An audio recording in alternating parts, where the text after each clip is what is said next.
I like to add this first so it actually takes care of the chlorine and chloramines inside the water, detoxifying all that, as well as, detoxifying ammonia and things like that.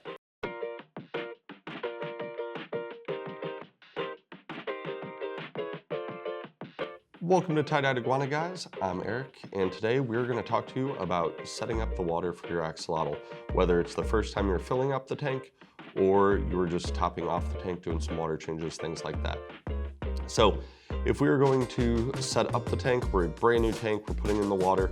What I personally like to do, so depending on how you want to do it, if you want to add it, like mix your chemicals in a bucket first, or just mix it in the tank since we don't have anything really in there right now that it's going to harm.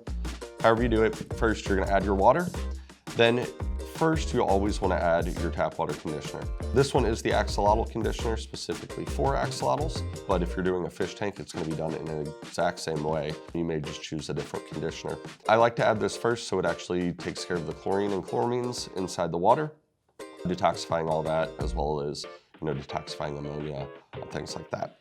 After I do that, I like to use my buffer. Around here, our water is really hard, so sometimes getting that pH exactly right for the axolotl or even any type of fish to try and mimic their habitat as best as possible.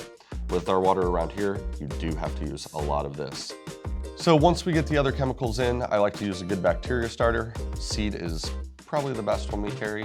There's also Stability, and there are a few other name brands out there, but Seachem is primarily the ones that we carry. So obviously you want to do this after the tap water conditioner because having the chlorine and chloramines in your tap water are going to kill off the bacteria. That's their job. So we need to make sure those chemicals are gone before we do this. On the first day, you do a double dose. And then after that, the remaining 7 days, you're just going to use your standard dosing. Dosing that is actually on the back of the bottle. So it's real nice, easy, simple, and broken down.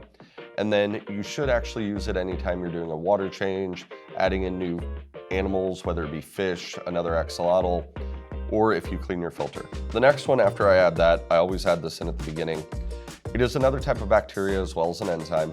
The remediation is a great one. This is probably the strongest of this type that we have. There is also one called Pristine as well.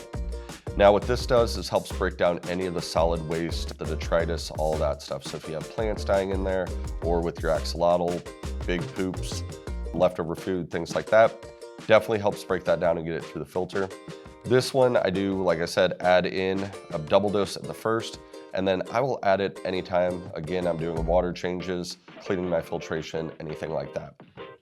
Pretty well the same way, whenever you're going to do your water change, you're obviously taking your water out. The amount of water you take out, I just mix these chemicals in the exact same way that I just talked about in the bucket before I top it off, pour it in. So that's really the easiest way to mess with any of these chemicals. These are the base ones that I would recommend. Now, depending on the type of water you use, you may need to use some other chemicals like Replenish, or if you have a lot of plants in there and you want to use some fertilizers, there's always that you can add in. But these are the base ones that you really need to get that tank started and healthy for your axolotls. So make sure to check out some other videos on axolotls if you have any other questions. Also check out our entire library of videos. There's some really awesome stuff in there. And then click down on the bottom, like, subscribe, all that fun stuff, and we'll see you guys next time.